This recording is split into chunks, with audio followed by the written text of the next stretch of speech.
안녕하세요. 오늘 이 아침에 함께 나와 하나님 앞에 기도하시는 우리 성도님들을 환영합니다.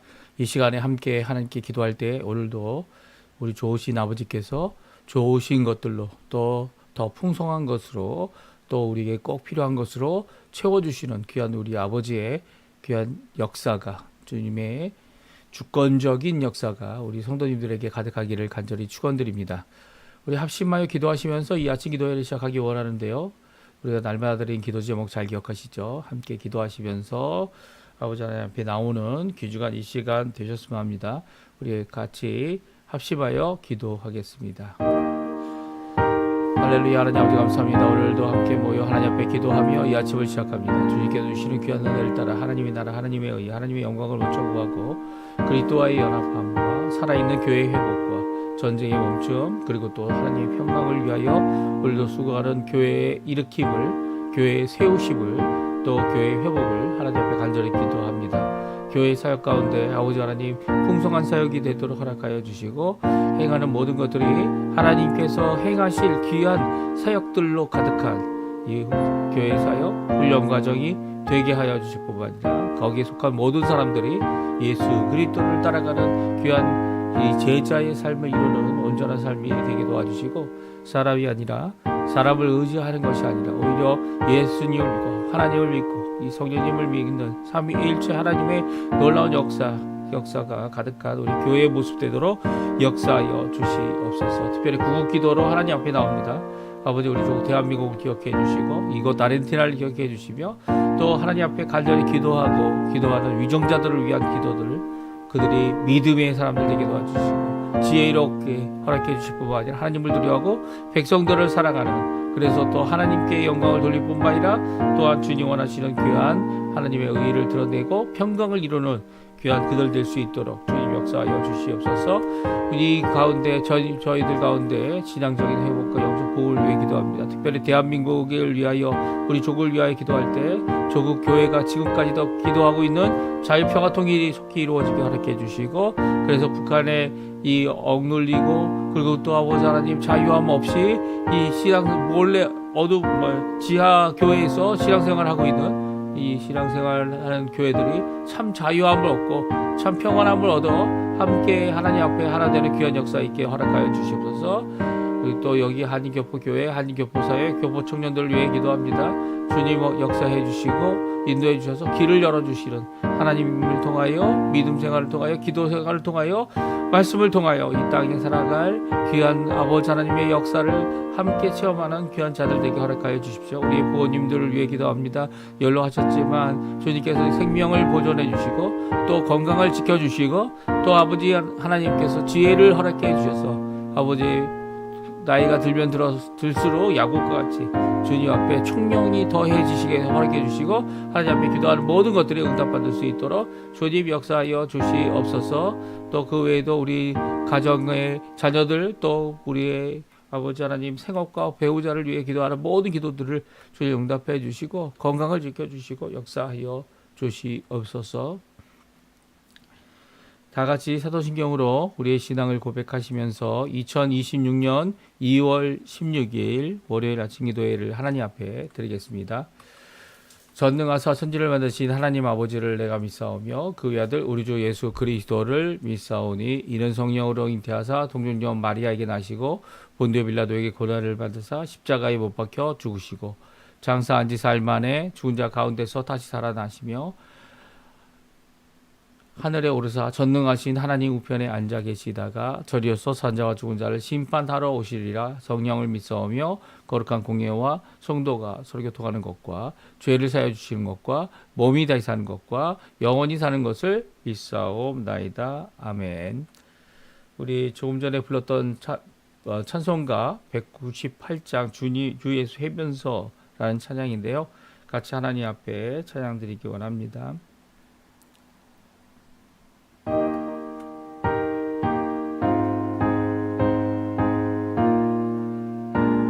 주 예수 해변서 주 예수 해변서 떡을 대사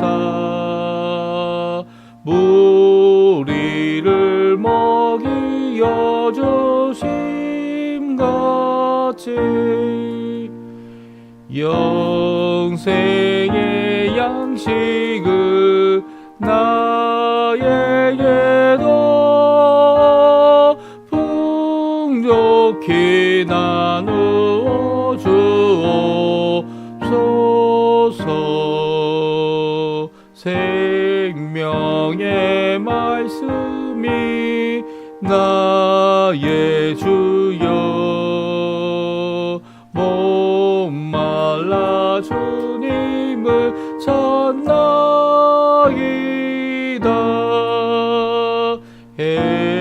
해변서 무리를 먹임같이 갈급한 내 심령 채우소서.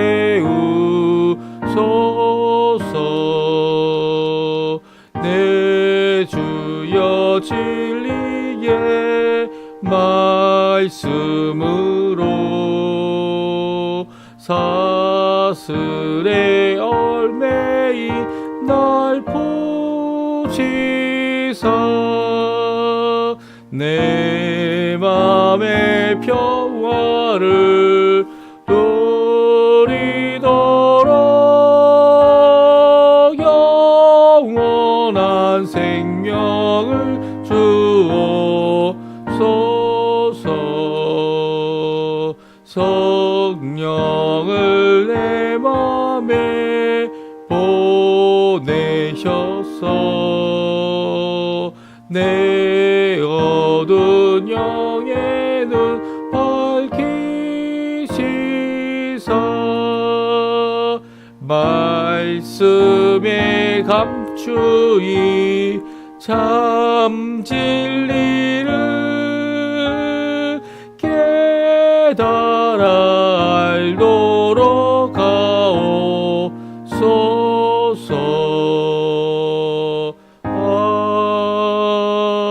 아멘. 오늘 이 아침에 같이 읽기 원하는 하나님의 말씀은 요한복음입니다. 요한복음 6장 1절에서 15절까지 말씀만 저희들이 같이 읽겠습니다. 그 후에 예수께서 티베리아의 갈릴리 바다 건너편으로 가심에 큰 무리가 따르니 이는 병자들에게 행하시는 표적을 보았음이러라. 예수께서 산에 오르사 제자들과 함께 거기 앉으시니 마침 유대인의 명절인 유월절이 가까운지라. 예수께서 눈을 들어 큰 무리가 자기에게로 오는 것을 보시고 빌립에게 이르시되 우리가 어디서 떡을 사서 이 사람들을 먹이겠느냐 하시니 이렇게 말씀하심은 친히 어떻게 하실지를 아시고 빌립을 시험하고자 하심이라. 빌립이 대답하되 각 사람으로 조금씩 받게 할지라도 200데나리온의 떡이 부족하리이다. 제자 중 하나 곧 시몬 베드로의 형제 안드레가 예수께 여짜오되 여기 한 아이가 있어 보리떡 5개와 물고기 2마리를 가지고 있나이다. 그러나 그것이 이 많은 사람에게 얼마나 되겠사옵나이까. 예수께서 이르시되 이 사람들로 앉게 하라 하시니 그곳에 잔디가 많은지라 사람들이 앉으니 수가 5,000명쯤 되더라.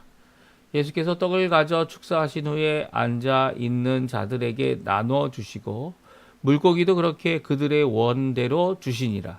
그들이 배부른 후에 예수께서 제자들에게 이르시되 남은 조각을 거두고 버리는 것이 없게 하라 하심으로 이에 거두니 보리떡 5개로 먹고 남은 조각이 12바구니에 찼더라.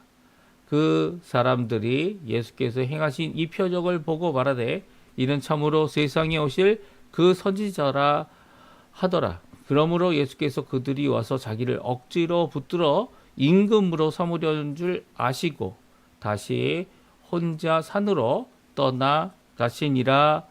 아멘. 오늘 이 아침에 함께 나와 하나님 앞에 기도하시고 간구하시는 우리 성도님들에게 하나님 아버지의 사랑, 예수 그리스도의 은혜, 성령 하나님의 충만하심이 가득한 귀한 이 아침 시간 되시고요. 함께 기도하는 모든 내용들, 특별히 우리 합심하여 기도드리는 기도 제목들이 매일매일마다 드리지만 그 매일매일마다 드리는 우리의 간구가 결국 하나님 앞에 응답받고 또 많은 사람들에게 큰 좋은 것으로 또 이 나라를 세우고 또 국가뿐만 아니라 이 우리의 민족, 우리의 각 가정, 우리의 각 교회를 세우는 귀한 역사가 가득하기를 간절히 축원드립니다.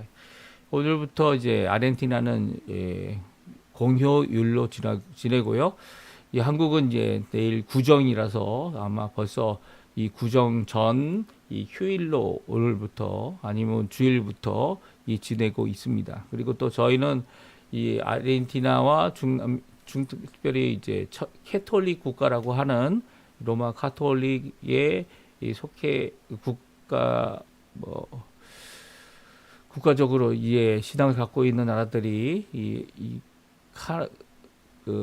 나라 말로 하면 까르나발이죠. 까르나발이라고 하는 이 국경일을 정해서 이틀 동안 오늘과 내일 휴가철로 지냅니다. 특별히 이제 전에 저희가 이제 이민 왔을 때만 해도 이렇게 공식적인 휴일은 아니었어요. 근데 이제는 이 크리스티나 대통령, 전 대통령이죠.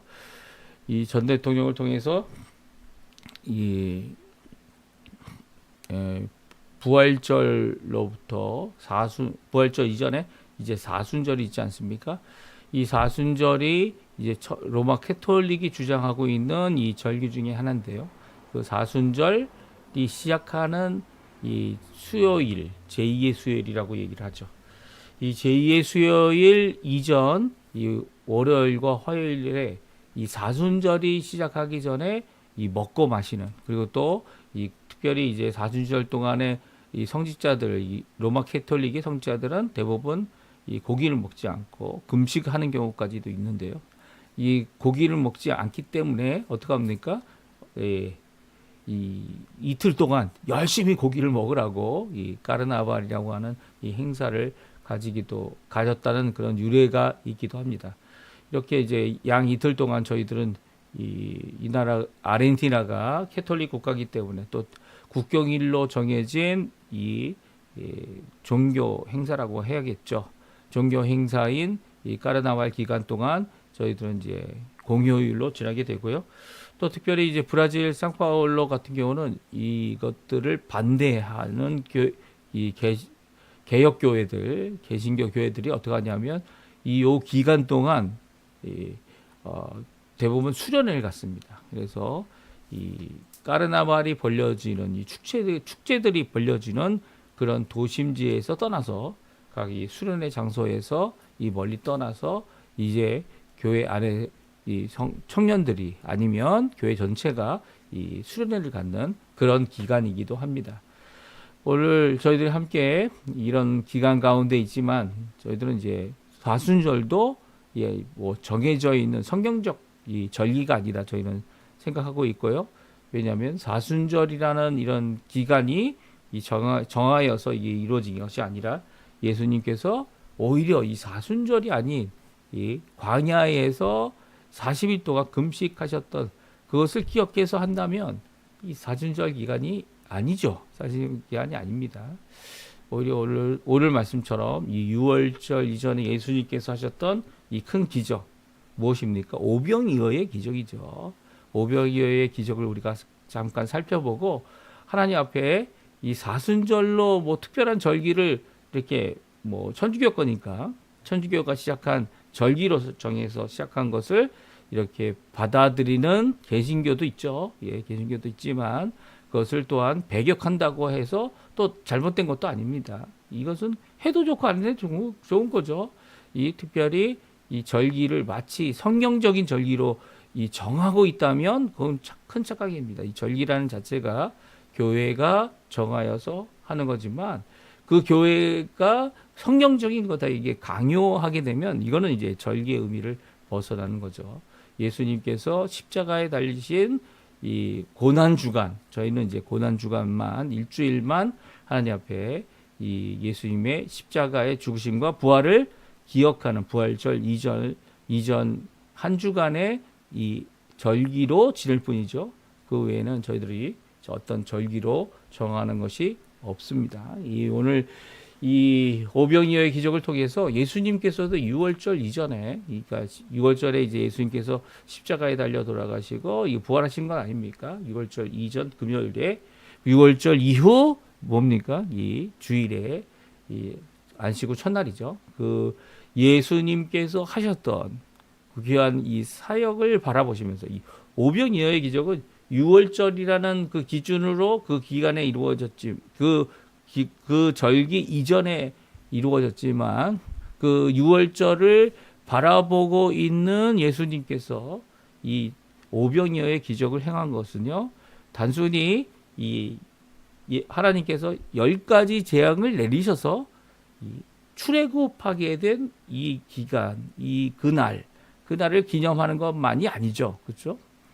오히려 예수님께서는 6월절에 자신이 이루실 십자가의 죽으심, 그리고 또 부활하심, 그것을 통하여 이 영원한 생명을 주실 것, 그리고 또 그것을 통하여 제정하실 무엇입니까? 예, 성찬이죠. 성찬. 두 가지 성례만 저희가 인정하는데요. 하나는 성찬이고 하나는 세례입니다. 그래서 성찬에 대한 의미를 이제 요한복음 6장에 말씀하고 있습니다. 6장. 그래서 오늘 저희들이 먼저 오병이어의 기적, 그 기적이 어떤 것이었는지, 이 표적을 통하여 어떤 일이 일어났는지 함께 살펴보고요. 또 그 안에서 하나님의 귀한 말씀을 함께 생각해보는 귀한 이 시간이 되었으면 합니다. 건너편 산까지 따라온 큰 무리가 있었습니다. 그 무리를 제 아들과 함께 산에 올라서 보시면서 예수님께서 하신 말씀이 오늘 본문에 기록되어져 있습니다. 그것이 바로 오병이어의 기적 이전에 제자들에게 질문하시고 대답하셨던, 또 그들이 가지고 나온 것으로 또한 이 오병이어의 기적을 일으킨 이 남자들만 계수하여 5천 명이 되는 사람들을 먹이고 또 많은 것들이 남은 그런 기적을 이루십니다. 그 일은요, 1절 2절에 보게 되면 티베랴 갈릴리 바다 건너편으로 가셨을 때 이 티베랴 갈릴리 바다 건너편에는 무엇이 있었습니까? 예, 산도 있었고요. 해변 가까이, 오늘 우리가 찾아했던 것처럼 해변과 가까이 있는 이 평야에서 있었던 사건이 아닌가 하는 생각이 듭니다. 그 산에서 큰 무리를 보게 되고요. 그리고 이 큰 무리가 따른 이유는 예수님께서 병자들을 고치시는 표적들을 보았기 때문이다. 이렇게 그 이유를 적고 있습니다. 먼저 예수님은 제자들과 산에 오르셨고요. 그리고 또 거기 앉아서 계셨을 때 이 마침 유대인의 명절인 6월절이 가까웠다는 표현을 이 성경은 하고 있습니다. 사도 요한은 그때가 바로 6월절이었다. 6월절이 가까운 때였다라고 말하면서 이 오병이어의 기적과 6월절을 이렇게 그 기간을 6월절과 절기와 이 연관을 짓는 귀한 모습을 보게 됩니다. 이렇게 큰 무리에게 이제 큰 무리가 오는 것을 보고 예수님께서 제자들에게 말씀하십니다. 이 말씀은요, 큰 무리에게 준 것이 아니에요. 오히려 제자들에게만 주신 말씀이었습니다. 5절 6절인데요. 우리 한번 읽어보죠. 우리 같이 읽어보겠습니다. 예수께서 눈을 들어 큰 무리가 자기에게 오는 것을 보시고 빌립에게 이르시되 우리가 어디서 떡을 사서 이 사람들을 먹이겠느냐 하시니, 이렇게 말씀하시면 친히 어떻게 하실지를 아시고 빌립을 시험하고자 하심이라. 아멘. 그렇습니다. 예수님은 이미 자신이 할 기적이 무엇인지 알고 계신 분이고요. 이 표적이 우연과 그리고 또 우연 가운데서 일어난 사건이 결코 아니라는 것을 우리에게 말씀하고 계시죠. 예수님은 이미 하나님께서 정해놓으신 그 길을 가고 계시고 있고요. 이 표적들, 특별히 병을 고치시든지 아니면 병 고치는 것뿐만 아니라 한 생명을 다시금 살리는, 죽었다 다시 살아나는 이런 기적, 놀라운 기적들이죠. 그 기적들을 행하실 때 예수님께서는 그것을 정하여 이루어 놓으신 그 길을 가면서 일을 이루고 계신 것임을 우리에게 잘 말씀해 주고 있습니다. 그래서 뭐라고 말씀하십니까? 6절에 친히 어떻게 하실지를 아시고, 친히 이 남자만 5천 명 계수하여 5천 명인 이 사람들을 먹이실 귀한 역사를 이루심을 아시고 제자에게, 특별히 빌립에게 말씀하고 계십니다. 아마 빌립은 이 당시에 계수를 잘하는 사람 중에 한 사람이었던 것 같아요. 그래서 그 빌립에게 이 사람들을 다 먹이려면 어떻게 해야 하느냐, 떡을 사서 이 사람을 먹이겠느냐, 어디서 떡을 사겠냐라는 말을 하죠. 사실 어디서라는 이 말 자체가, 말씀하신 자체가 불가능함을 우리에게 말씀해주고 있습니다. 아무리 그 근처 마을들로 가서 떡을 사려고 해도 이 떡이 이 사람들이 다 먹을 만큼 충분한 떡이 있지 않죠. 예, 있지 않습니다. 예. 그리고 또 그것을 만들기 위해서는 미리 주문해야 돼요. 주문 같은 것을 하거나 예약을 하거나 했어야만 했겠죠. 이 모든 어려운 가운데 빌립은 이 어디서라는 예수님의 질문 앞에 이 얼마나라는 대답으로 이제 예수님께 대답하고 있습니다. 7절입니다. 빌립이 대답하되 각 사람으로 조금씩 받게 할지라도 200데나리온의 떡이 부족하나이다. 그러니까 200데나리온의 떡으로도 부족하다. 예, 200데나리온은 뭐 그 당시 일반적으로 생각했었던 이 하루에 한 일꾼이 아니라 이게 사실은 한 군사라고 이렇게 주장하기도 합니다. 이 로마 군병이 벌었던 돈이 한 데나리온이었다. 이 노동자들에게는 그보다도 더 못한 이 1급, 그러니까 이 하루 노동의 이 대가가 이 대가였을 것이다, 이렇게 생각을 하고요. 이 로마 군인 한 사람이 하루에 한 데나리온 받는 놈이 200데나리온이면 200일에 일한 것에 대한 이런 돈입니다. 그러니까 적은 돈이 아니죠. 많은 돈입니다. 많은 돈을 내 떡을 사도 이 사람들 다 먹일 수 없다는 거죠. 그러니까 빌립은 좀 엉뚱하게 대답을 했어요. 왜냐하면 예수님은 어디서 이 떡을 구입하겠느냐. 구입하고자 하는 이 의도는 예수님께 있었고요. 그런데 이 어디서가 문제가 아니라 당장 빌립은 그것을 살 돈조차 우리에게는 없다, 이렇게 말하고 있고요. 이 안드레도 마찬가지죠. 안드레도 우리에게 가진 것이 이거밖에 없습니다. 어디서라고 질문했는데 왜 그 우리가 가지고 있는 무엇을 가지고 이 사람들을 먹을 것인가, 그리고 우리가 한없이 부족한 우리의 모습만을 이제 고백하고 있는 빌립과 안드레의 모습을 여기서 볼 수 있습니다. 9절에 보게 되면 여기 한 아이가 있어 보리떡 5개와 물고기 2마리를 가지고 있나이다. 그러나 그것이 이 많은 사람에게 얼마나 되겠사옵나이까.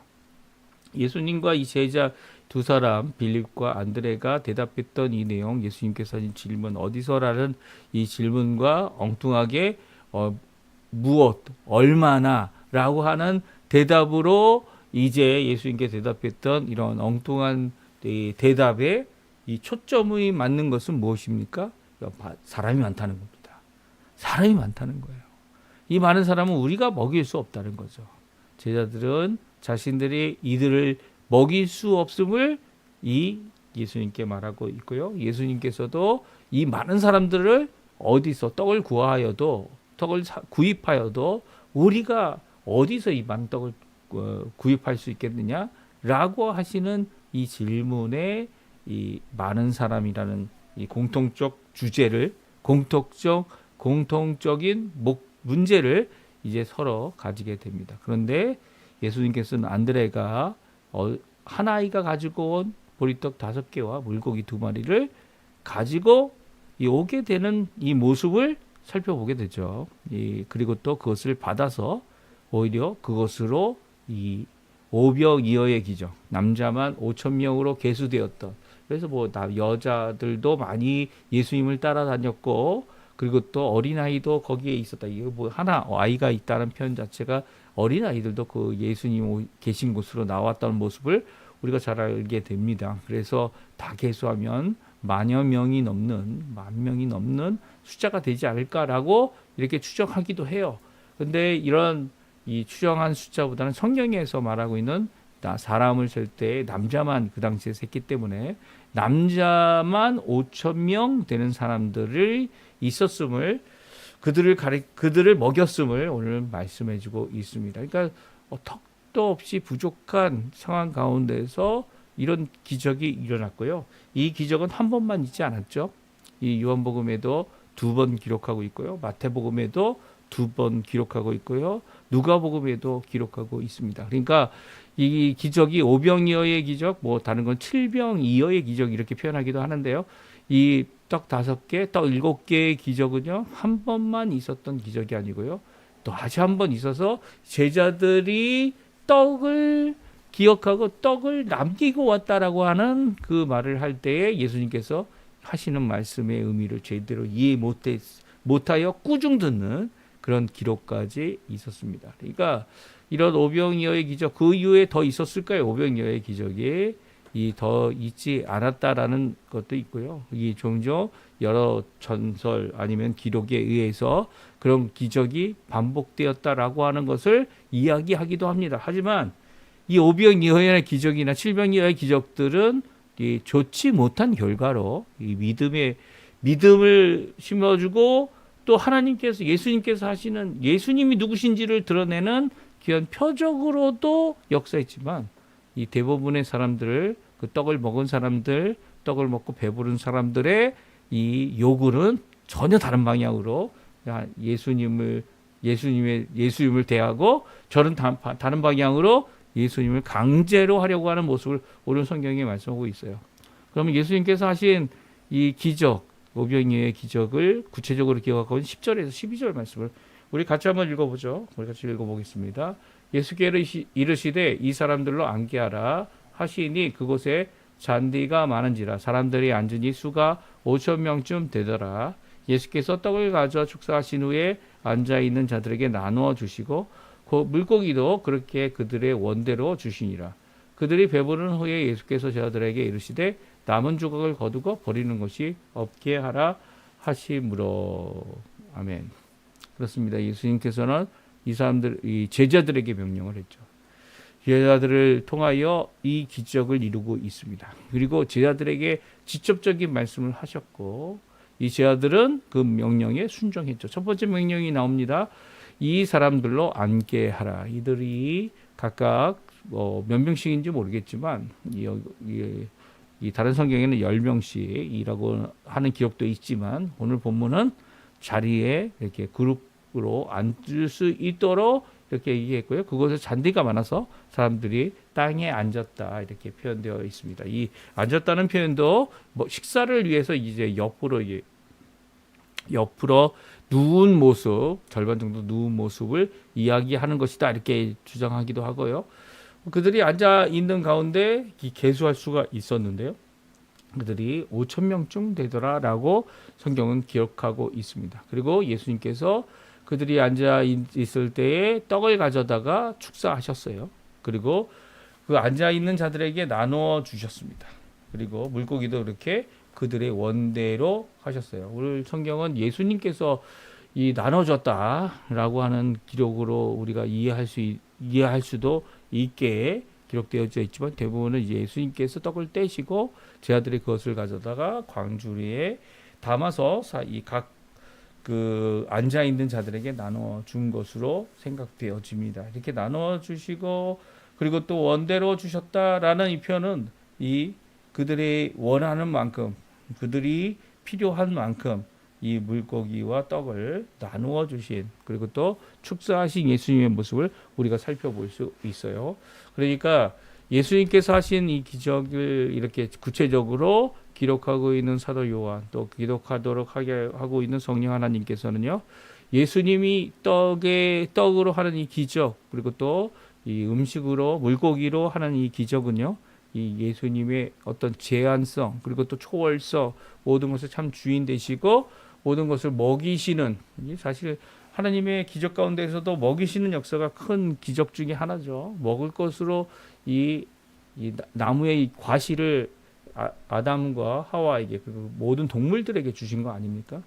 모든 동물들에게 식물이 이제 이 먹을 식품 음식이라고 할 때 식이라는 그런 의미를 가지고 있는 것처럼 우리가 여겨지는데요. 먹을 것으로 주신 것이 바로 오늘 본문에 나와 있는 예수님께서 하신 기적, 창조주 되심을 그 어떤 제한이 없음을 그리고 또 땅으로부터 이 식물들은 땅으로부터 나왔죠. 이제 그럼에도 불구하고 그 땅에서 나온 열매인 이 밀로 이 떡을 이 빵이죠. 빵을 만드시고 그들에게 나눠 주셨고요. 보리빵 그리고 또 물고기 이것을 원대로 나눠 주셨습니다. 그래서 그 결과가 뭡니까? 이 그것에 모였던 예수님께 나와 있던 그 모든 자들이 다 배불리 먹었다는 거예요. 그리고 그래서 예수님께서 이 남은 것을 버리지 않고 그것을 거두라는 명령을 또 두 번째로 하게 됩니다. 그래서 거두어 보니까 12광주리에 보리떡 5개로 5개가 12광주리에 남았다는 거예요. 그러니까 보리떡 5개가 뭐 광주리 안에 이게 빤히 보이는 이 5개다. 이게 한눈에도 보일 수 있는 거지만 이제는 그 조각은 엄청 많았다는 거죠. 그러니까 보리떡 5개로 많은 사람들을 먹이신 이 역사는요. 보리떡 5개가 하나님 앞에 드려진 바 축사되고 예수님께서 그것을 떼기 시작할 때에 이 떼어진 그 조각들은 사람들을 다 배불리 먹게 하고 그리고 또 광주리에 12개나 남았다 말씀해주고 있습니다. 그러니까 남은 것이 12광주리면 예수님께서 하신 이 기적은 놀라운 기적인 거죠.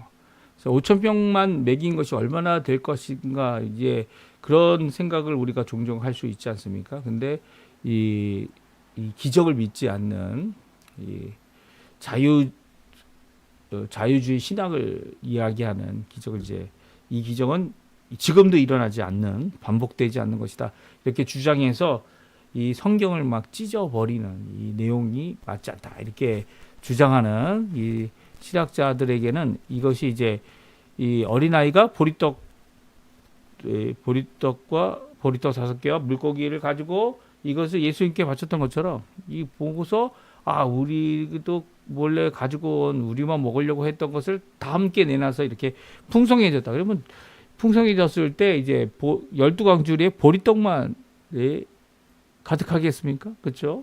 다른 것도 가득하여야 할 텐데 이제 보리떡 5개로 남은 광주리에 남은 조각이 12광주리에 꽉 찼다는 것은 그들이 보리떡 5개로 예수님께서 이 조각 내신 그 조각을 먹고 배불렀다는 거죠.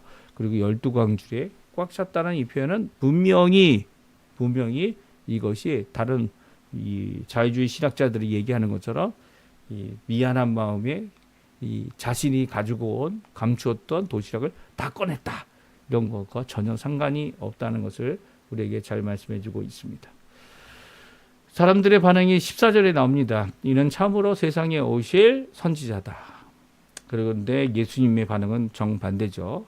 그들이 와서 자기를 억지로 붙들어 임금 삼으시는 줄을 예수님이 아셨다는 거예요. 그래서 다시 혼자 산으로 떠나 올라가셨습니다.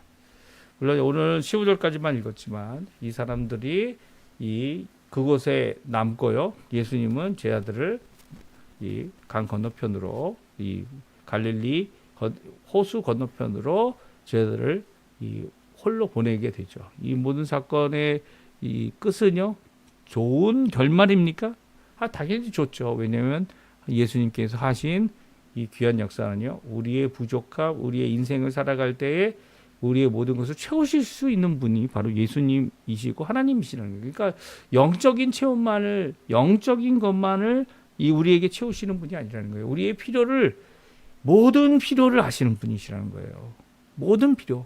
우리가 사람 되게 하시고 우리의 인생을 살아갈 때 이 세상에 땅을 만드시고 식물을 먼저 만드신 이 하나님의 돌보심, 그러니까 먼저 사람이 살아갈 환경과 그리고 모든 것을 미리 준비해 주신 거죠. 그리고 우리를 인도하시는 귀한 목자 되시는 예수님의 모습을 우리가 잘 알 수 있습니다. 특히 유월절을 통해서 예수님이 이제 십자가에 달려 돌아가시고 그 십자가에 달려 돌아가시는 그 의미를 우리에게 또한 확실히 말씀하고 계신 것이 오늘 본문의 말씀이죠. 무엇입니까? 자신의 살을 주어 자신의 살을 내어주신, 피를 내어주신, 그러니까 생명이죠. 생명을 대속의 죽음으로 내어주신 그 예수님의 그 공로, 그 대속, 그 은혜를 받지 않고는 어떻게 됩니까? 우리가 구원받을 수 없음을 분명히 말씀해 주시는 이런 기적이기도 합니다.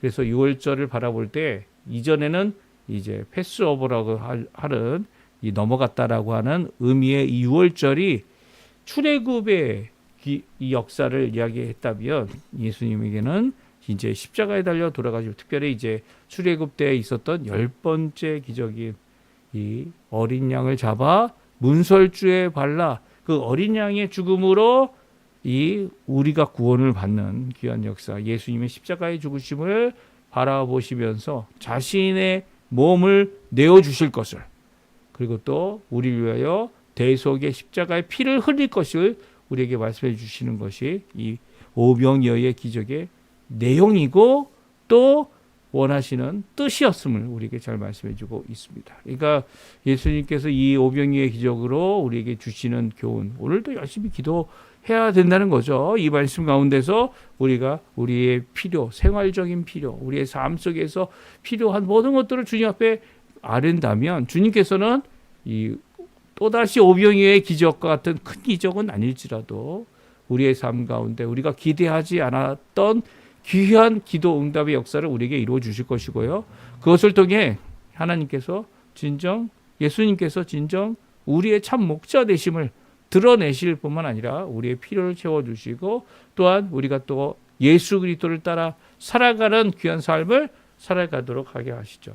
제 아들은 이것이 어느 정도 크기의 큰 기적이 될지조차 알 수 없었습니다. 예수님께서 하신 기적들은 대부분 이 병자를 고치시는 기적이었죠. 그렇기 때문에 이렇게 먹이시는 기적을 할까?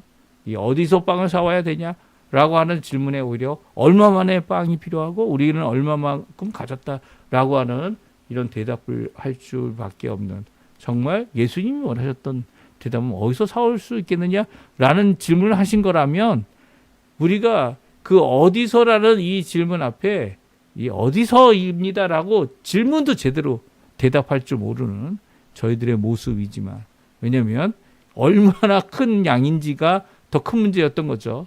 하지만 주님께서는 어디서라는 질문을 통해 바로 예수님께로부터 이 사람들을 먹이는 역사가 있음을 우리에게 말씀하고 있습니다. 그러니까 우리는 어디서 빵을 구하겠습니까? 실제적으로는 빵집에서 구해야겠죠. 하지만 예수님께서 허락만 하신다면, 예수님께서 역사만 해주신다면 우리의 생각과 일반적인 것으로가 아니라 예수님의 놀라운 이 표적을 통하여 이 사람들을 먹이는 귀한 역사를 제자로서 이루어낼 수 있는 겁니다. 오늘 이 말씀을 잘 기억하시고요. 하나님 앞에 기도하시는 우리 성도님들 되셨으면 합니다. 우리 합심하여 기도하시면서 오늘 우리의 필요를 하나님께 드러내고 기도하고 간구하는 이 기도로서 우리 아침 기도에 마치도록 하겠습니다. 같이 기도하겠습니다.